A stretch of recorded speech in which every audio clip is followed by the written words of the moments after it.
I had always been fascinated by the eerie stillness of wind farms at night. The massive turbines towering like sentinels, their blades slowly turning against the backdrop of the starry sky, seemed almost alive. It was a fascination that bordered on obsession, fueled by a curiosity I couldn't quite explain. So when the opportunity arose to work as a maintenance technician at one of the largest wind farms in the country, I jumped at the chance. The job was demanding, often requiring me to work late into the night, but I didn't mind. I enjoyed the solitude, the quiet. The wind farm was miles away from the nearest town, and once the sun set, the only sounds were the whispering of the wind through the turbines and the occasional creak of metal as the blades turned. It was peaceful, almost hypnotic. But there was something else, something beneath the surface of that tranquility, a sense of unease that I could never quite shake. It was as if the wind farm held secrets, dark and ancient, hidden within the shadows cast by the towering turbines. I told myself it was just my imagination, that the isolation was playing tricks on my mind, but deep down I knew there was more to it.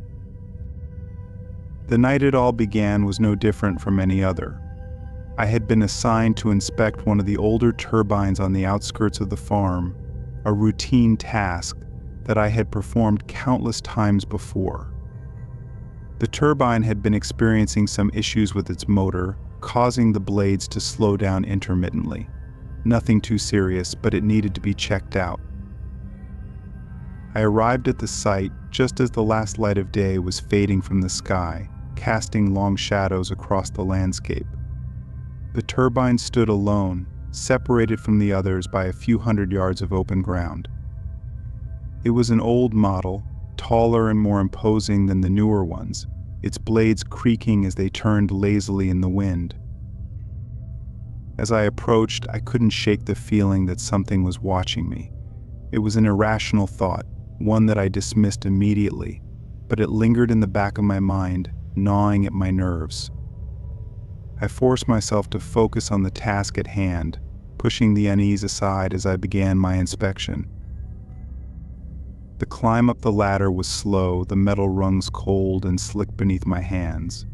The wind tugged at my clothes, howling softly as it whipped through the structure. I reached the platform at the top and took a moment to catch my breath, the turbine's motor humming quietly beside me. I set to work, checking the motor for any signs of damage or wear. Everything seemed normal at first, just a routine maintenance job. But as I continued my inspection, I noticed something strange. The control panel, normally spotless, was covered in deep scratches, as if something with sharp claws had tried to pry it open. A shiver ran down my spine as I examined the marks more closely. They were too deep, too precise to have been caused by the elements or any tool I knew of. It looked as though something had deliberately tried to get inside the turbine. But that was impossible, wasn't it? I shook my head, trying to clear the growing sense of dread that was creeping over me. I was letting my imagination get the better of me. There had to be a logical explanation. Perhaps an animal had climbed up the turbine, though I couldn't think of any that could reach this height, let alone cause such damage. Pushing the unsettling thoughts aside, I finished my inspection and began to descend the ladder. The wind had picked up, howling louder now, and the sky had darkened completely. I glanced at my watch, noting the time. It was later than I had realized, and the thought of the long drive home filled me with a sudden weariness. As I reached the ground, I heard something that made me freeze in place. A low growl, barely audible over the wind, coming from somewhere nearby. I turned slowly, scanning the darkness around me, but I saw nothing. Just the shadows of the turbines stretching out across the field. I stood there for a long moment, straining to hear anything out of the ordinary. But the growl didn't come again. Shaking my head, I chalked it up to the wind playing tricks on my ears. Still, I couldn't shake the uneasy feeling that had settled in my gut. I decided to finish up quickly and get out of there. The night air had grown colder, and the darkness seemed to press in around me, suffocating. I could feel the weight of the turbine looming above me, its massive blades slicing through the air with a slow, rhythmic whoosh. As I turned to head back to my truck, I caught a glimpse of movement out of the corner of my eye. Something darted between the shadows of the turbines, quick and fluid. I whipped around, my heart hammering in my chest, but there was nothing there. Just the wind, the darkness, and the silent, watching turbines. I told myself it was just an animal, maybe a coyote or a stray dog. But deep down, I knew it wasn't. Whatever I had seen, it was too fast, too large to be anything I was familiar with. And there was something else, something about the way it moved. It was almost deliberate, as if it was stalking me. I quickened my pace, my eyes darting nervously from side to side as I made my way back to the truck. The sense of being watched had returned, stronger now, more insistent. Every instinct screamed at me to run, to get away as fast as I could, but I forced myself to stay calm, to keep moving. I reached the truck and fumbled with the keys, my hands trembling. The wind howled around me, the turbines creaking and groaning in the darkness. Finally, I managed to unlock the door and slid into the driver's seat, slamming the door shut behind me. For a moment, I just sat there, breathing heavily, my heart racing. The truck's interior felt safe, reassuringly familiar. I started the engine, the sound of the motor breaking the eerie silence that had settled over the wind farm. I was about to pull away when I noticed something in the rearview mirror that made my blood run cold. There, in the distance, just barely visible in the glow of the truck's taillights, was a figure. It was standing motionless between the turbines, its silhouette tall and thin, with long, spindly limbs. The wind tugged at its ragged clothing, but it didn't move. It just stood there, watching me. Panic surged through me, and I jammed the truck into gear, flooring the accelerator. The tires spun in the dirt for a moment before catching, and the truck lurched forward. I sped down the access road, glancing in the mirror repeatedly, but the figure didn't follow. It just stood there, a dark shadow against the night sky, until it was swallowed by the darkness. I didn't stop driving until I was miles away from the wind farm, the lights of the nearest town finally coming into view. My hands were shaking as I pulled into a gas station and parked. I sat there for a long time, trying to make sense of what I had seen. But no matter how I tried to rationalize it, I couldn't shake the feeling that something was terribly wrong, that I had stumbled onto something I wasn't meant to see. The following days were a blur of sleepless nights and mounting paranoia. I couldn't stop thinking about the figure I had seen, the growl I had heard, the scratches on the turbine. Every time I closed my eyes, I saw that dark silhouette standing motionless in the shadows, watching me with unseen eyes. I considered quitting my job, but something held me back. It wasn't just the need for income, though that was part of it. There was something more, a compulsion to understand what I had encountered, to uncover the truth behind the wind farm's eerie stillness. I had always prided myself on my logical mind, my ability to solve problems. But this was different.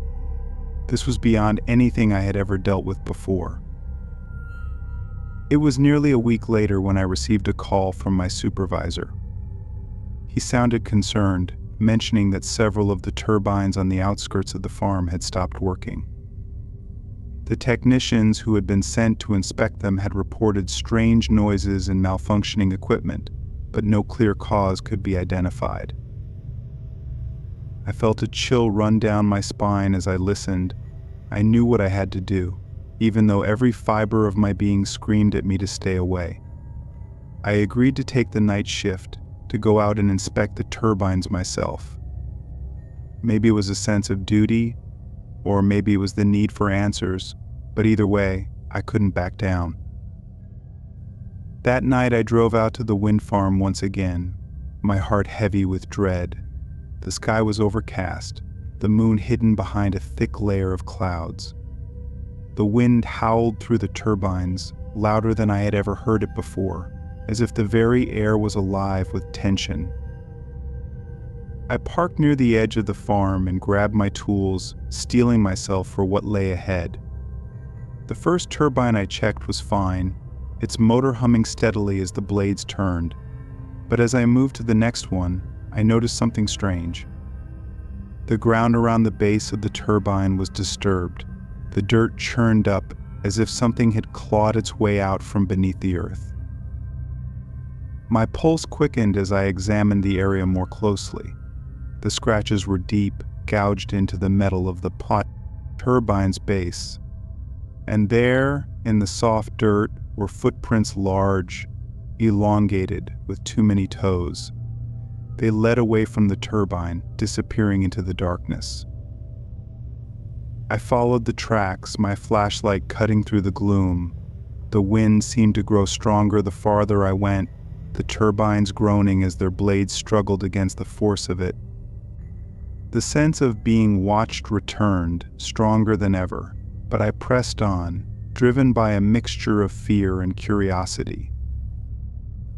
The tracks led me to the edge of the wind farm, to a place I had never been before. The turbines here were old, rusted, and neglected, their blades barely turning. The air was thick with the smell of decay, and I could hear something faint, just beneath the wind, a low, rhythmic chanting, almost like a prayer. My heart pounded in my chest as I approached the source of the sound. There, between two of the turbines, was a small clearing. In the center of it stood a circle of stones, ancient and weathered, arranged in a pattern that made my skin crawl. And within that circle, half buried in the earth, was a door, an old iron-bound door, covered in strange symbols that seemed to pulse with a sickly, green light. The chanting grew louder as I stepped closer, the words incomprehensible but filled with malice. My flashlight flickered and died, plunging me into darkness. The wind howled, carrying with it the whispers of 1,000 voices, and I felt a presence behind me, cold and malevolent. I turned slowly, my breath catching in my throat. The figure was there, standing just outside the circle of stones, its eyes glowing faintly in the darkness. It was taller than before, its limbs impossibly long, its fingers ending in sharp, jagged claws. And its face. Its face was a nightmare, a twisted, shifting mass of shadows that seemed to swallow the light. I couldn't move, couldn't breathe. The figure stepped closer, its movements slow and deliberate, as if savoring the moment. The chanting grew louder, more frantic, and I realized with a sickening dread that it was coming from the door, from whatever lay beneath it. The figure stopped at the edge of the stone circle, its eyes locked onto mine. For a moment, time seemed to stand still. Then, with a sound like tearing fabric, the door in the ground burst open, and a wave of cold, fetid air rushed out, carrying with it the stench of death and decay. From the darkness below, something began to emerge. It was huge, far larger than the figure, its form obscured by the shadows that clung to it like a shroud. I could hear the sound of bones cracking, of flesh tearing, as it pulled itself up from the depths, its eyes glowing with a malevolent hunger. I wanted to run, to scream, but I was frozen in place, my mind overwhelmed by the horror unfolding before me. The figure turned its gaze to the creature, and for a brief moment I thought I saw something like fear in its eyes. But then it stepped aside, allowing the creature to pass, and I knew that whatever it was beyond anything I could comprehend. The creature reached the edge of the circle, its massive form towering over me.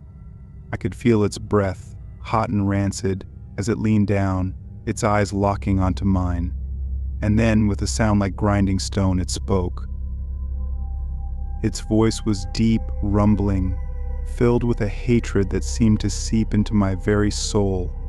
It spoke in a language I couldn't understand, but the meaning was clear. It was a warning, a promise of what was to come. I don't remember how I got out of there. The next thing I knew, I was back in my truck, the engine running, the wind farm fading into the distance behind me. My hands were trembling, my mind racing with the memory of what I had seen. I never went back to the wind farm after that night. I quit my job the next day, packed up my things, and left town without a word. I couldn't stay, not after what I had witnessed.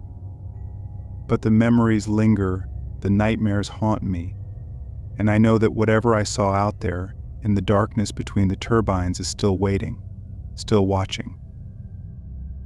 And one day, it will come for me.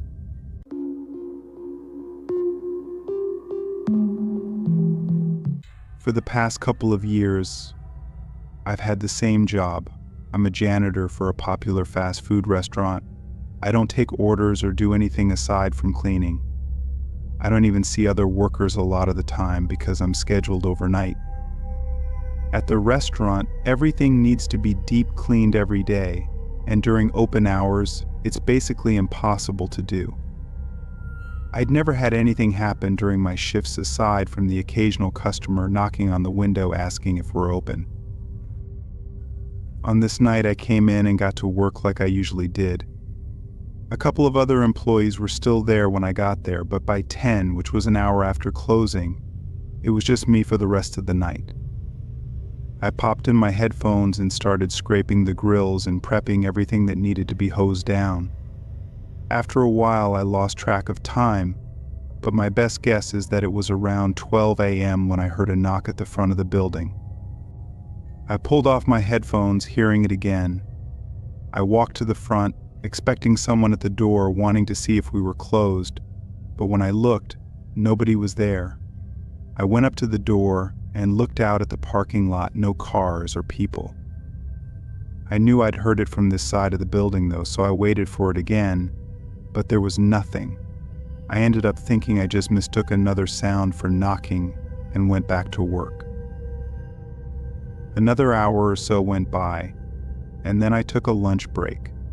I grabbed my lunch bag and sat at one of the tables in the middle of the dining area, taking my time since I was actually ahead on my cleaning. Once I finished eating, I went to the back and turned to grab the mop, only to see a man's face staring at me from outside the drive-through window. He had messy hair and a blank face, but his eyes had something strange about them, like they were empty.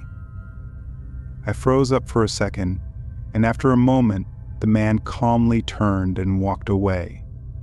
My heart was racing in my chest, and I just stood in place, listening to his departing footsteps. I didn't know what to think. It was just incredibly creepy and strange. Once I got my confidence back, I opened the window and looked out to make sure he left. It was dark beyond the light of the restaurant, but I didn't see anyone, so I closed it up and locked it. I was on edge for the next hour, constantly looking behind me at the windows, feeling like I was being watched. But as my shift was coming to an end, I started to feel some relief, and the anxiety calmed down. One of the last few things I had to do was roll all the garbage bags out to the dumpster, which I was avoiding as long as I could. I checked the window before I stepped out, and it looked clear, so I quickly opened the door and got the garbage out. I started tossing them one by one into the dumpster, but not even 20 seconds in, the man appeared from around the corner. I stopped what I was doing and quickly asked what he needed. He didn't respond as he walked up to me and had that same empty stare. Now that I could see his whole body though, he was even more terrifying, being a fairly large man and wearing a dirty and stained coat. Not knowing what else to do, I ran for the door. I opened it as the man's footsteps rushed up behind me, and as I slammed the door shut, the man was able to stick his arm into the gap, preventing it from closing. I turned and sprinted to the other end of the restaurant, getting my keys out and unlocking the front door as fast as I could while hearing the man closing the distance on me. I barely got away and ran before he got to me. I sprinted across the parking lot and as far as I could while calling the police.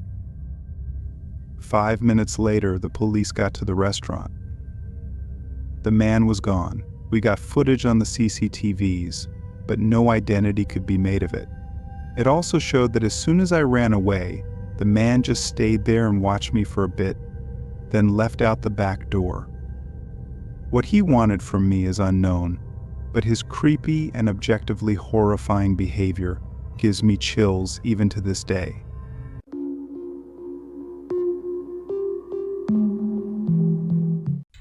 I was working late at the office one night. We have a big 2-story building in a business complex, and sometimes if we have to catch up on work, we kind of have to stay late. I had taken 2 sick days the week before, so I really had to get my project done and didn't have much time left to do it. I planned to stay a few hours this night and a few hours the next night to get caught up, leaving anywhere between 1 and 2 a.m. Often others would be there late as well, but this night it was just me. I was working at my desk, which was in the middle of a room full of desks. As I typed away on my laptop, I started to get a little drowsy. After fighting it for a bit, I got up to make some coffee in the break room. I started the machine and leaned against the table, barely keeping my eyes open as it slowly poured into the mug. A sudden thud shook me awake. It sounded like it was downstairs, but it was really loud, resonating through the whole building. Nothing followed the sound though, it was just the one thud. I walked over to the doorway and looked out at the stairs, debating whether or not to see what it was. Honestly, I was so tired I thought it had to just be something falling in one of the rooms downstairs and chose not to investigate. I grabbed my mug and went back to my desk, continuing to work. I sat there for an hour non-stop working, but the coffee really wasn't fixing my sleepiness problem. I kept working, trying to power through it, but I was only prolonging the inevitable. At some point, I dozed off at my desk. When my eyes opened, I remember being immediately irritated and somewhat dizzy, like I'd been annoyingly woken up from a deep sleep. As I regained my senses, I noticed a sound coming from somewhere in the building. It was a beep, sounding every 4 or 5 seconds, but very faint. I looked at my laptop. Seeing it was nearly 2 a.m., I decided it wasn't worth trying to work anymore. So I packed up my things and brought them with me as I left the room to both check on the beeping and to leave afterwards. As I got to the stairwell, the beeping started to make me nervous. I'd never heard it before, and there was something eerie about it. Maybe I was too tired before to fully comprehend it. I walked down the staircase, and now with the beeping much louder, I peered into the long main hallway. At the far end, there was a metal rod laying on the ground right in front of the open entrance door. I felt blood rush from my face, knowing it should be locked up and realizing the beeping was from the building's security system. With nothing but instinct to go off of, I ran to the opposite end of the hallway and out the back door, getting in my car to call for help. Although I was out of the building, what I learned next was far more terrifying. Police pulled in and searched around, not finding anyone or anything. When we checked the security cameras at 11 p.m., a man could be seen walking up and breaking the door open with a single hit from some kind of tool, creating the bang sound that I heard while getting coffee. He then quietly moved around the first floor and up to the second, where he came into the office I was in and stood quietly only a few feet behind me while I was working at my desk. He then went back downstairs, coming up again while I was sleeping, and walked around the whole office, even going right up to me and searching around my desk. It's not clear if he stole anything, as there weren't cameras in every room, but there didn't seem to be any obvious answer as to what he was doing there. After seeing the security tapes, I've never stayed alone at that office again.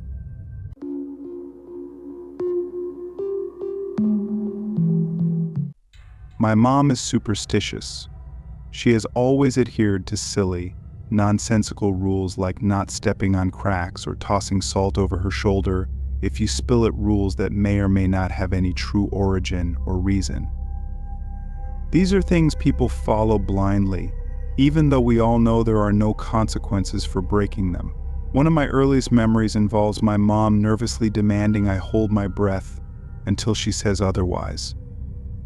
I don't remember where we were coming home from late at night, but Mom and Dad were in the front seat, and I was in a car seat, half asleep.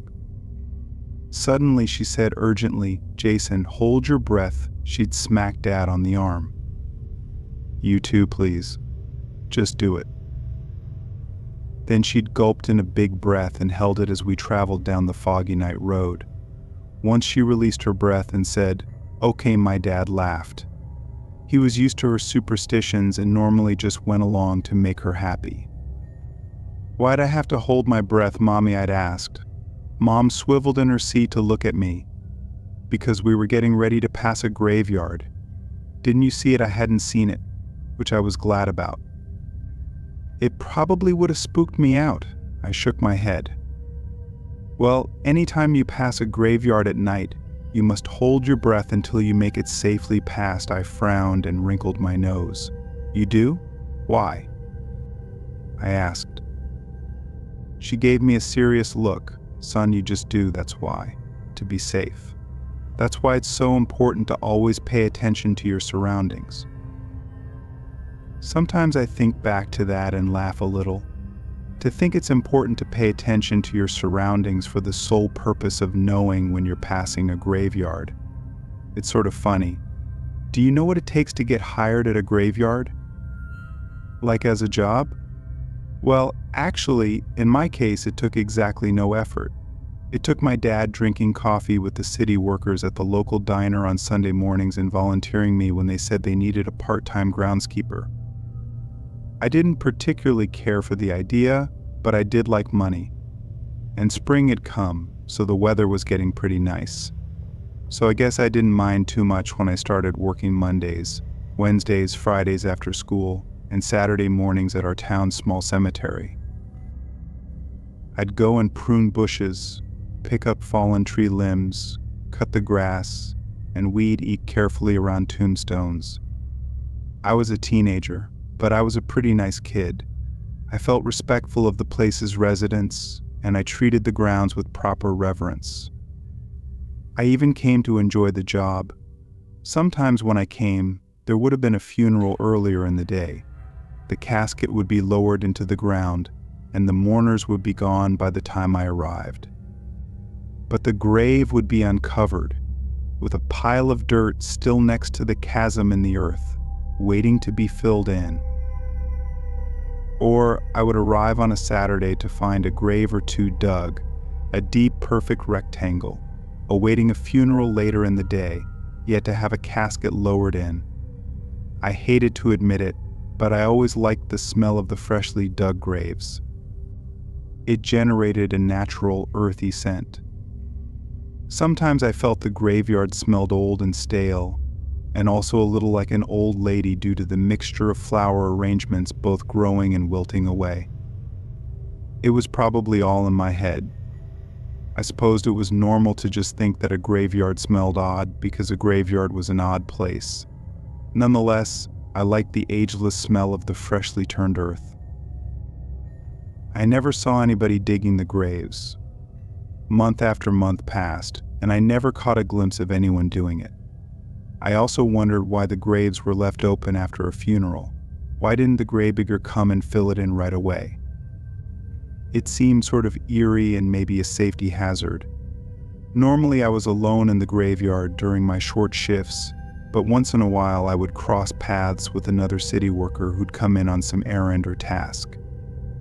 The guy who sort of ran the graveyard, if that's a thing, was a grumpy old guy who never had much to say.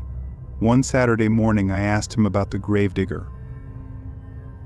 "Hey George," I asked, "how come you never see the person who digs the graves around here?" We were in a small office next to the main mausoleum, and George's eyes shot up from the stack of papers he was shuffling through.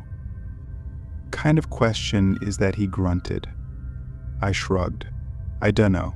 Just curious." I guess George gave me a sharp look, staring at me for a second. "He works at night," he finally barked. "Oh, always. Like he never needs a night off to work in the day instead." He was glowering at me then. Boy, it's a job for the nighttime. "Now, if you ain't got nothing to do, I reckon you can just skedaddle." From then on, I got sort of obsessed with the gravedigger. Thinking of it as a job that had to be done strictly at night made it all the more strange and alluring to me. Who was this person? What had drawn him to this sort of work? What was he like if he'd been spending a lot of time at night, all alone, digging graves? What did he look like? Why? Why on earth did he do this? I talked to my friend Jacob about it. I told him one day about all the open graves that popped up in the morning, what grouchy old George had told me about the night gravedigger, and my general fascination with this person. Jacob stared at me blankly. "Dude, you're nuts," I laughed. "Seriously, I think working in the graveyard has gotten to you. I need to tell your parents to make you quit that job." I chuckled again. "Nah, it's a surprisingly okay job. Nothing creepy or like crazy making has ever happened." I bugged out my eyes and lurched at him playfully. He ducked out of my way. Seriously, though, I continued. "Don't you ever think about what certain jobs are like? Like being a garbage collector or an NFL football player?" Those are two really random selections, but yeah, I guess I kind of think a lot about law enforcement. I might like to go that route when I'm older. See, that's exactly what I mean. You think about jobs and wonder about what the job is like, and maybe about what sorts of people do certain jobs, right? Jacob shrugged. "Yeah, I guess. Seems legit." "So yeah, then you get what I'm saying. You're already thinking about a law enforcement career. What I want to know is, who wakes up one day and goes, 'Boy, I really feel passionate about pursuing a career in the field of digging graves.'" Jacob cracked up laughing. "Okay, yeah, I guess I see your point. So the guy never comes around except late at night? There's literally no way you could get to meet him." "I don't think so. So I guess you have to go there at night then." I frowned. There is no way I could get out late at night unnoticed. And anyway, it's illegal to go into a cemetery past dark if you don't work there, dude. "You do work there," Jacob informed, rolling his eyes. "Well, I mean, it wouldn't be my time to work, so it wouldn't be okay for me to be there. And anyway, don't you think it might kind of freak him out if someone just showed up late at night?" Jacob thought about it for a minute. "Well then, I guess your only option if you really wanted to get a look at this guy would be to install a camera," what I cried. "Sure. Like a little motion-activated camera. Like a Ring doorbell or something. Just put it somewhere that it most likely won't be noticed, and then it'll just kick on when someone moves near it." "That sounds sort of stalkery," Jacob shrugged. "You sound sort of stalkery, dude. Wouldn't that be pretty sketch?" "Like, don't you think we could get in trouble for this?" Jacob asked with a laugh. "I mean, I suppose you could get in trouble. But the trick would be to leave it somewhere low-key and then get rid of it once you're satisfied. And if someone finds it and bothers to trace who it belongs to, which they probably wouldn't, then you could just make up something about being worried about vandals and trying to do a community service." "Wow. Great idea," I exclaimed. "You have sort of a criminal mind for someone who wants to be a cop. Hey, well, maybe that'll make me an excellent cop." Within the next week, we had gotten hold of a small motion-activated camera and set it up to notify my phone when it was triggered. I happened to know that a funeral was scheduled for that Saturday, so I planted the camera where it would be triggered near the site of the new grave. Jacob planned to spend the night at my house so we could finally see this mysterious person. Everything seemed to be going according to plan. That night, after my parents had gone to bed, we snuck to my room and stared intently at my phone, waiting for a notification. We must have fallen asleep because my phone startled us awake, buzzing violently. "It's going off," Jacob shouted. I grabbed my phone and brought up the camera feed. We could see something faintly. Something was definitely moving, and then we could see a figure emerge into view. He wasn't terribly far from the camera, but we still couldn't make out his face. "I'll try to enhance it," Jacob offered. He reached over me and tapped my phone. The screen brightened, and the camera zoomed in closer. Jacob and I sat and stared. The figure was bent over, doing something with the ground. The way he moved looked so strange. He wasn't using a shovel like I'd expected. He seemed to be clawing at the ground with his hands, digging vigorously. "What's he doing?" Jacob whispered. "I don't know," I whispered back. "He's not digging with a shovel," Jacob stated the obvious. "I don't know why," I said, keeping my eyes glued to the screen. Suddenly the figure stopped digging and stood up straight, and we could make out the rest of him. His hair was long and scraggly, and his clothes looked like they were torn and dusty. His eyes looked dark, even though he was standing a decent distance from the camera. He took a deep breath, stretching his mouth wide as he breathed in. Jacob and I looked at each other, freaked out but fascinated. "Why is he doing that?" Jacob asked. Doing what I wanted to know. Breathing in so deeply like that. Oh, maybe he's catching his breath. He's been digging for a while. We stared for a few more minutes as the figure went back to clawing at the ground. He was taking great swipes at it with his hands, and dirt was going everywhere. Suddenly, there was a dull thud and a loud screech from the phone. "Ah," Jacob and I both cried. "What was that?" I exclaimed. "I don't know," Jacob yelped. We stared back at the camera to see the figure was hunched over the grave again, and then he was reaching down to pick something up. "He's holding something," I whispered. We leaned in closer to the screen. "Is that?" I gasped, my voice sticking in my throat. That looks like I couldn't finish the sentence. Jacob was staring open-mouthed. The figure stood up again, this time holding up what looked like a long, thin rod. It took us a moment to realize what it was: a bone. He held it up and looked at it, then slowly turned his head in our direction. He looked directly into the camera, and we could see his eyes glowing faintly in the dim light. Jacob and I both let out startled gasps and nearly dropped the phone. The figure started to move towards the camera, and we scrambled to turn it off. "What is he doing?" Jacob whispered frantically. "I don't know," I whispered back. "We have to go see," Jacob urged. I shook my head. "No way. That's crazy. Come on, we have to go. We can't just leave him there." Jacob insisted. We grabbed our flashlights and hurried downstairs, trying to keep as quiet as possible so as not to wake my parents. We crept outside and made our way to the graveyard. As we approached the area where the camera was set up, we could see the figure in the distance. He was still standing near the open grave, holding the bone. We hesitated, unsure of what to do next. "Should we call the police?" I asked. "No, let's just see what he does," Jacob replied. We watched as the figure slowly lowered the bone back into the grave and began to cover it with dirt. He moved with a slow, deliberate grace, as if he was performing some kind of ritual. Once he was done, he stood up and looked around, seeming to take in the surroundings. Then, without warning, he turned and started walking towards us. "We need to hide," Jacob whispered urgently.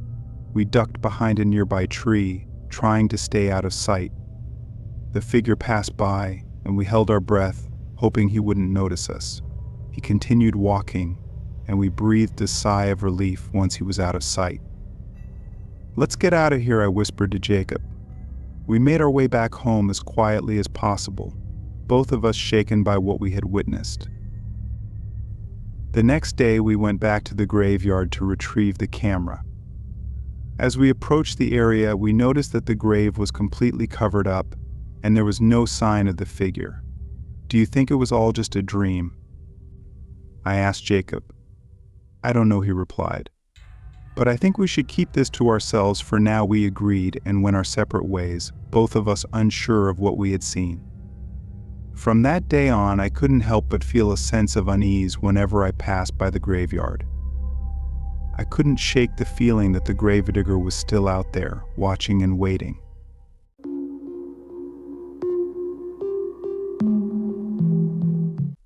"You said you can work the graveyard shift, that's why we hired you." Daryl was filling out a stack of paperwork as his supervisor, Malcolm, spoke to him from behind his desk. Today was Daryl's first day at his new job. Daryl had just been fired from his previous security job for suspected theft and hadn't had the luxury of being choosy about his next position. But this nearly deserted hospital on the far side of the bridge, in a part of the city that he would have never visited otherwise, had been willing to hire him right away. An employment agency had connected Daryl with Malcolm earlier in the week. Yesterday, Malcolm asked Daryl over the phone to report to work in the early evening instead of at midnight so he'd have time to fill out the required forms and go over his duties. Malcolm had told Daryl that he had never been in the hospital building during the late night shift, but that everyone who worked the shift reported to him. "It's such a hard vacancy to fill." "Well, that's everything. Just sign here and here. You'll get your first paycheck mailed to the address on file." In about 2 weeks, Malcolm tried to smile pleasantly as he watched Daryl complete the final form, but it was late, and he wanted to be at home. "Thank you, sir. I'm just glad to be here," Daryl said with a modicum of sincerity. "I'm sure that we'll have a good working relationship." Malcolm rested his folded hands over his conspicuous paunch, not saying anything but still smiling. "Okay, you can grab some dinner across the street at Melvin's. Everybody who works late eats there, including the nurses." Malcolm's smile faded. "But we don't want any trouble with them, you hear me?" Yes, sir. I'll keep my hands to myself," Sir Daryl reassured his new boss, putting his pen back into his shirt pocket. "That's good. It's good. If you work the graveyard shift, you won't see many of them anyway. Besides, most of the pretty ones work during the day. The point is, don't get too friendly with the nurses." Malcolm stood and shook Daryl's hand, walking around his desk to see him out of his office. "At least an hour before midnight, take the elevator to the 13th floor," Malcolm reminded him. "Look for Reggie and take over for him once he shows you the ropes. Otherwise, your shift starts at midnight every night that you're scheduled, unless I say different. I won't see you again for another few weeks, not until our monthly staff meeting on the last Thursday of the month." Walking through one of the hospital's revolving turnstiles, Daryl exited onto the busy street. It was a warm summer evening, and he watched a hazy orange sun drift over the tops of the tall buildings on the borough's far side. Daryl missed his hometown upstate, but he was excited to have moved to the city and eagerly anticipated the opportunities he believed it would eventually offer him. Would he gain fame one day as an actor? This was his hope. Daryl explored the city blocks and then ate his dinner at Melvin's. Leaving the restaurant, he sprinted across the street to the hospital's main building, its floors now lit against the backdrop of the nighttime city. Daryl narrowly dodged the oncoming traffic, coming close to a speeding taxi. Reaching the hospital, he paused at the corner. The corner was different from its companion at the hospital's front. It too was inlaid with gray bricks, but there was a dedication plaque, likely to a donor or the hospital's founder. Examining the dedication, Daryl noted the hospital's name and date, late in the last century. There was also a man's name, Nathaniel Wingett. The dedication underwing its name "Read for Our Lives Eternal." There was a circle in each of the plaque's 4 corners, and within each was an ornate symbol and letters too small for Daryl to easily decipher. Daryl walked through the hospital lobby and took the elevator to the 13th floor. A bell chimed as the elevator doors opened, allowing him a view of the floor's reception desk.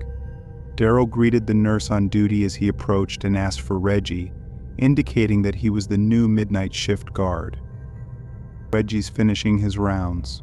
He should be back soon," the nurse replied affably. "But there's still hours to go in his shift. Aren't you early?" The nurse seemed perplexed that anyone would want to get a head start on the graveyard shift, especially on the cancer and hospice floor. Daryl inhaled the faint smell of death, an odor even the antiseptic couldn't hide. "Yeah, but I didn't want to spend it in the downstairs lobby. Malcolm said I should show up here early if I wanted to." Daryl looked around and saw that there was still staff wandering the halls. He knew almost all of them would leave before the beginning of his shift. "Suit yourself. You can wait in the nurse's lounge down the hall until Reggie circles back. I made fresh coffee only an hour ago." The nurse gave a tight smile and turned back to the magazine that she had previously been engrossed in. The walls of the hospital looked worn and tired, as if every place Daryl had gone desperately needed a fresh coat of paint. The doors to the patient rooms were also shabby, with black adhesive tape placed over the odd inset window. Daryl wondered if anywhere in the hospital had been renovated recently. He stopped at a wide picture window further down the hallway and peered out over the city. High-rises blocked most of the view of the bay, but Daryl could still see the body of water and a small island in the distance. The 13th floor was the hospital's top floor, and according to Malcolm, it would soon be nearly deserted. Daryl pushed open the door to the lounge and found 2 nurses in conversation, foam coffee cups in hand. The women turned as Daryl entered. "Oh, you, the new hire?" the younger nurse asked, emptying her cup and tossing it in the waste bin near the metal sink. Yes, ma, I am. Today's my first day on the night shift. I'm going to meet Reggie soon." Daryl tried to be polite, but the women seemed to be in on a joke that he wasn't aware of. The older nurse wore a sly grin as she replied to him. "Well, good luck with that. Not many can handle the graveyard shift up here. Most quit after some months, and even a few weeks. Some of the nurses think there's something off about the floor." The younger nurse was smirking now, as if unable to believe that anyone would be foolish enough to take this job. "You don't say. You mean like the floor is haunted or something?" Daryl didn't believe in the supernatural, but he noticed the nurses seemed serious, even convinced. "Can't say," the nurse replied. "No one except the late-night guard shift ever sees anything. The guys sometimes complain that they see or hear things at night. Since I've been here, a few guards have just up and left without warning, punch out at the end of their shifts and don't show back up to work the next day. Some don't even bother to call." The nurses exchanged glances and then walked past Daryl, not bothering to make any pleasantries as they exited the room. Daryl stood alone in the lounge, thinking back to the phone call with Malcolm. Malcolm had asked some personal questions: if he was married and if he had family in the city. No, Daryl told him. He was single and his parents weren't from around here. He had only arrived months ago from upstate. Hearing this, Malcolm had offered him the job. Returning to the reception desk with a cup of coffee, Daryl found a man wearing a blue security guard uniform chatting to the nurse that he had spoken to earlier. The man turned and seemed to recognize Daryl, offering his hand in greeting as Daryl approached. "Daryl," the man said, giving him a firm handshake. "I'm Reggie. I work the evening shift on this floor, and I have for years. Malcolm said that you're a country boy from upstate." Perturbed by the question, Daryl replied, "No, I'm just from upstate, not the countryside." Slapping Daryl's shoulder, Reggie said, "Well, if it ain't here, it might as well be the country." Reggie gave a hearty laugh, amused by his own joke. "Come on, I'll show you the lockers downstairs and get you in your new uniform." Reggie and Daryl took the elevator to the basement level, and then they made their way down a narrow hallway to a locker room used by the hospital staff. Daryl could hear the building's furnace working in a room not far from the lockers. "Oh, that's the old furnace," Reggie said, noticing Daryl's distractedness. "Morgue's down here too. The orderlies bring the bodies to the morgue, and medical waste is disposed of in their furnace. I don't like to stay down here for too long. The air, it ain't right." Reggie handed Daryl a hospital guard uniform from an empty locker and then told him that the locker was his. He then gave him a set of keys and a heavy flashlight, saying that he might need to enter a locked room during the night, or that there could be a sudden power outage. "Lights on the floor ain't so good. Once changed, you'll go upstairs and I'll give you the tour. While you do that, I'll need to use the commode." Reggie chuckled as he exited the locker room. The darkened hospital hallways were so poorly lit that Daryl was forced to use his flashlight to see ahead of him. The nurse that Daryl had met on the 13th floor earlier had already left. All of the other medical staff had exited as well.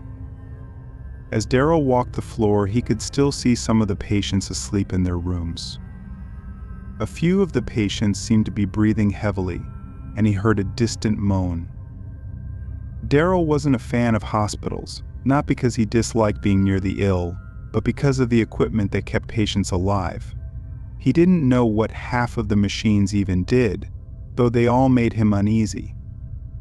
He felt out of place on the cancer floor and remembered the nurse's foreboding words about those who had quit the graveyard shift after only a short time. Reggie, Daryl called, realizing that he had already lost sight of his new partner. Reggie was crouched over, fumbling with a key that he had pulled from his belt. He unlocked a wooden door and stood aside as Daryl approached. "In here," Reggie said. Daryl entered the room, only to find a medical supply closet filled with gauze, bandages, alcohol pads, patient gowns, and a cot. Reggie walked over to the cot and patted it with one hand. "This is where I sometimes take a nap when it's really late. The nurses never come in here." Daryl looked over the cot, noting its stains, before replying, "You sleep in here, Reggie? Man, it looks filthy. You sure this is sanitary?" "I don't stay here long," Reggie said defensively. "It beats working in a chair all night. Some of the rooms on this floor are empty too. They keep the extra patients on the floors below us. I think they used to keep more patients up here years ago. But most of this floor is shut down now. The cancer wards almost moved to a newer building. It was supposed to happen years ago, but they just ain't got around to it yet. They're moving the old folks to that building too." Reggie scratched his head, then pulled his handkerchief from his pocket to wipe his brow. "You mean the hospice patients?" Daryl asked, still standing in the doorway. He was trying to remember all the details Malcolm had given him, and he knew that patients on this floor would need more attention than anyone else in the building. "Yeah, the hospice patients," Reggie replied.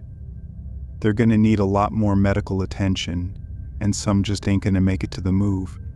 Others can't get around at all. If you hear moaning, it's just one of them, probably near death. Even their family won't be here this late." This comment made Daryl nervous, but he tried to maintain his composure. "You ever been with someone as they passed?" Reggie, Daryl asked. "Nah, I ain't a nurse. It's just my job to call one if I think a patient's about to go," Reggie replied. "I've seen a few near the end though, if that's what you mean." "Did you know them?" Reggie exhaled loudly. "Well, I didn't know them well. but I remember them. When you see someone struggling to breathe for a while, you don't forget it." "Yeah, that must be tough," Daryl replied, looking into the dim hallway beyond the door. "Look, don't worry. You'll get used to it. You may not know who's in what room now, but by the end of the week, you won't be able to forget them." Reggie noticed the time on his watch and cleared his throat before telling Daryl that his shift was nearly over. They both walked back down the hallway toward the elevators. Daryl could still hear that same distant moaning as they reached the floor's entrance. He was curious and decided to investigate. He opened a few doors to nearby rooms, but none of the patients inside was responsible for the noise. "What are you doing?" Reggie asked from behind. Daryl turned to find Reggie watching him, seemingly agitated. Reggie quickly walked over and slammed the door that Daryl had been holding open. "I heard something. I just wanted to check if anyone was in trouble," Daryl said, puzzled by Reggie's reaction.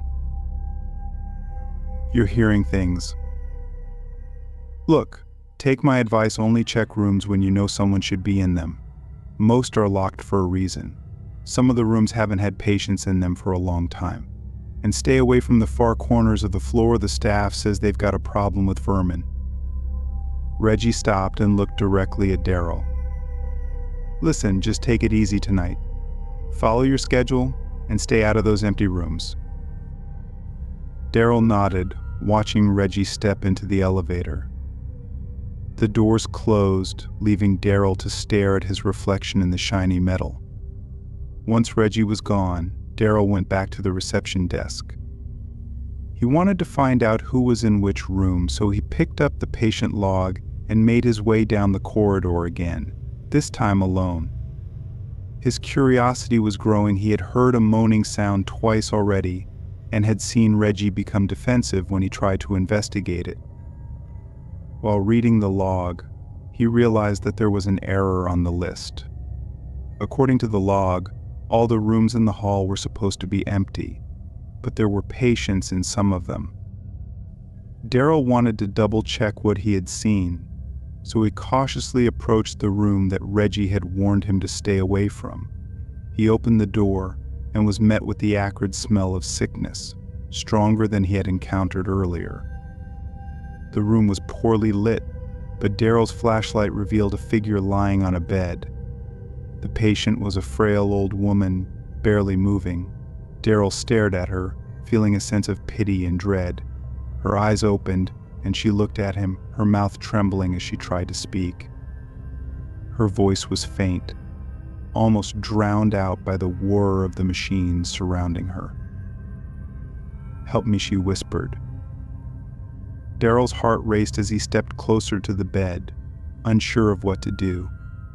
"Please, help me," she repeated, her voice strained and desperate. "I'll get a nurse," Daryl stammered, backing away toward the door. But when he turned to leave, the door slammed shut on its own. He spun around, his flashlight flickering as the temperature in the room suddenly dropped. The woman's whisper became a low, guttural moan that seemed to echo throughout the room. "Help me," she shrieked, her voice now distorted and inhuman. Terrified, Daryl bolted for the door, fumbling with the handle before it finally gave way. He burst out of the room and into the hallway, his mind racing. He could still hear the woman's moans echoing behind him as he fled down the corridor, past the empty rooms, and back to the safety of the reception desk. Daryl stood there, panting, trying to make sense of what had just happened. He glanced at the patient log, which still listed the room as empty. His thoughts raced. Was the hospital haunted? Were the nurses playing a trick on him? Daryl couldn't shake the feeling that something was very wrong on the 13th floor. Suddenly, the elevator doors opened, and a familiar figure stepped out. It was Reggie, but something about him was off. His eyes were cold and his expression was blank. "I told you to stay out of those rooms," he said flatly, his voice devoid of the warmth he had shown earlier. Daryl froze, staring at Reggie in disbelief. "What? What's going on here?" he demanded, his voice trembling. Reggie walked slowly toward him, his eyes fixed on Daryl. "You shouldn't have come here. You should have listened," he said, his voice unnervingly calm. "Now you'll never leave." As Reggie reached out to grab him, Daryl felt a chill run down his spine. He turned and bolted for the elevator, smashing the button repeatedly until the doors finally closed. His heart pounded as he rode down to the lobby, praying that he would make it out of the hospital alive. When the doors opened, Daryl sprinted across the lobby and out into the night, not stopping until he was blocks away from the hospital. He gasped for breath, his mind reeling from the terror he had just experienced. Daryl knew he could never go back to that hospital, but he also knew that he would never be able to forget what he had seen on the 13th floor.